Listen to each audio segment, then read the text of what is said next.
scene opens, narrator speaking in a warm, inviting tone. Hello everyone, and welcome back to the channel. Today, I want to share something a little different with you. It's a story that has been on my mind for a while.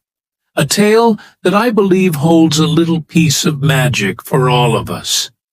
It's a story about finding light in the most unexpected of places. About the kind of courage you don't know you have until you're tested. We've all faced moments that felt like insurmountable mountains, right? Times when the path forward was foggy and uncertain. This story is for anyone who's ever felt that way. It's a reminder that even when we feel lost, there's a strength within us. A quiet resilience waiting to be discovered. So, get comfortable. Maybe grab a cup of tea, and let's journey together into this tale. I hope it resonates with you as much as it has with me. Slight pause. Shift in tone to begin the story. Our story begins not in a grand castle or a bustling city, but in a small, forgotten town nestled deep within a valley. A place so quiet you could hear the grass grow. The town was called Havenwood, but for a young person named Ilara, it felt more like a cage. Ilara wasn't like the others.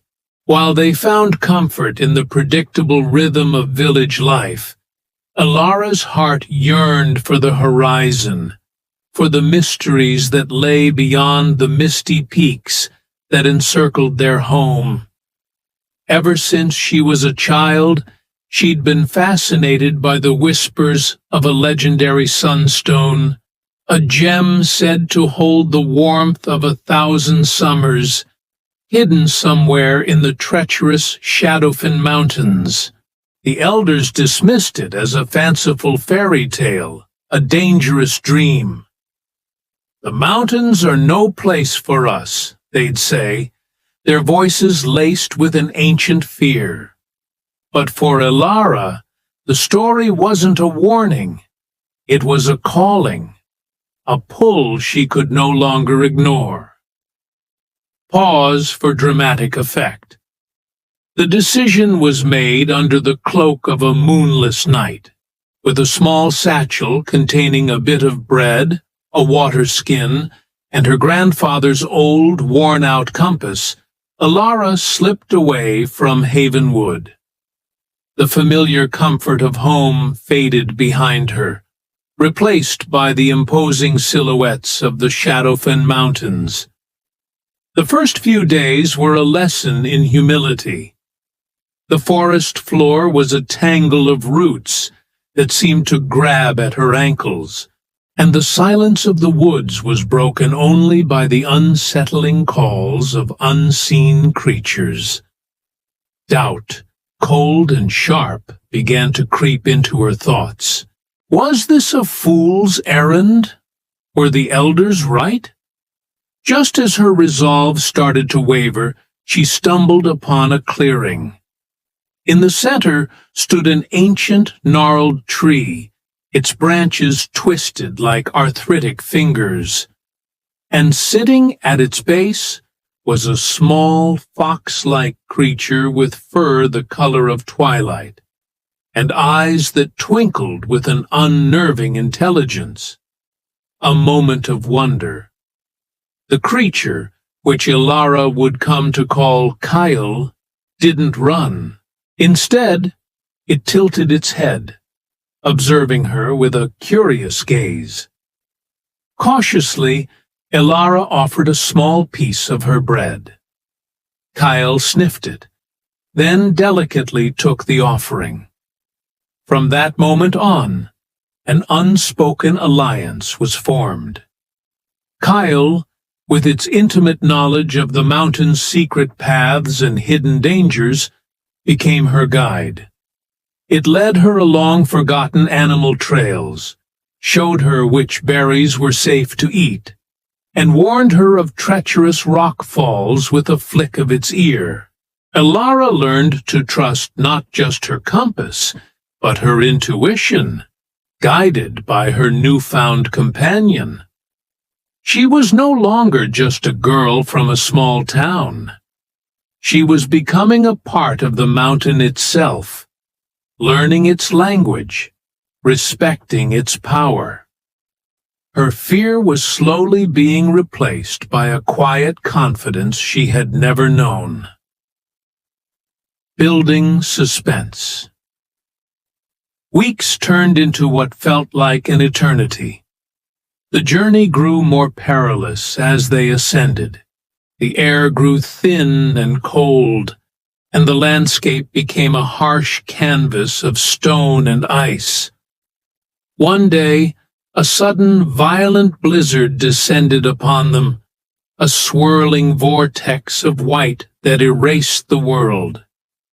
Disoriented and freezing, Elara lost her footing on an icy ledge. She slid, tumbling down a steep ravine, the world a dizzying blur.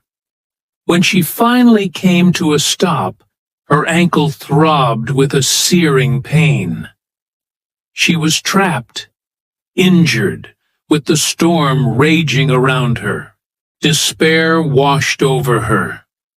This was it. This was the end the elders had warned her about. Just as she was about to give up, a familiar warmth pressed against her. Kyle had found her, nuzzling her hand, its bright eyes a beacon of hope in the blinding snow. Looking at her small, resilient guide, something inside Elara shifted. She wouldn't let this be her end.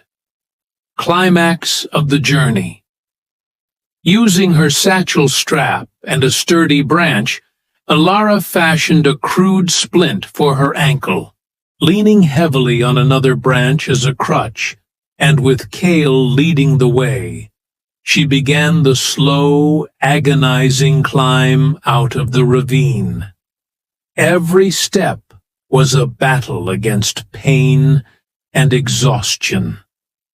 The storm finally broke as she reached the top, and what she saw stole her breath away.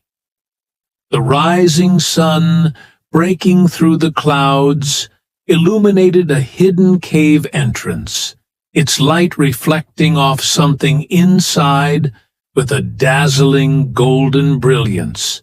Her heart hammered in her chest. Limping into the cave, she saw it. There, nestled in a bed of crystal, was the sunstone. It wasn't just a rock, it pulsed with a gentle, living warmth, casting a light that felt like the first day of spring. It was more beautiful and more real than any story could ever describe. She had found it. Reflective and concluding part. But as Elara reached for the stone, she paused. The journey, the hardships, the friendship with Kale, the strength she had discovered within herself. That was the real treasure. The stone was just a symbol. Gently, she touched the sunstone, feeling its warmth seep into her, a feeling of pure peace and accomplishment. She broke off a small, glowing shard, just enough to prove her story, and left the great stone in its rightful place. The journey back to Havenwood was different. The mountains no longer seemed menacing, but majestic. When she walked back into her town, leaning on her crutch, with Kale trotting by her side and the glowing shard in her hand, the villagers stared in disbelief.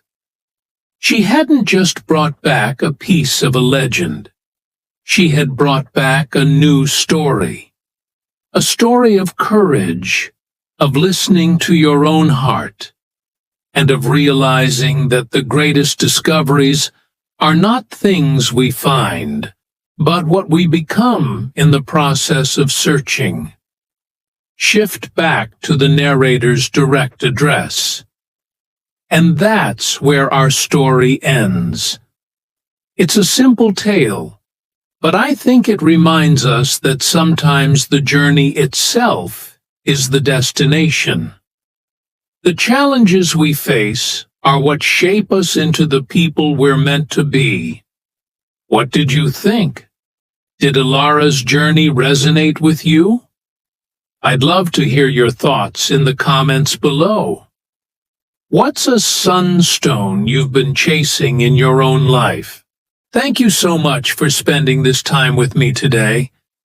If you enjoyed this story, please consider giving this video a thumbs up and subscribing to the channel for more content like this. It truly means the world.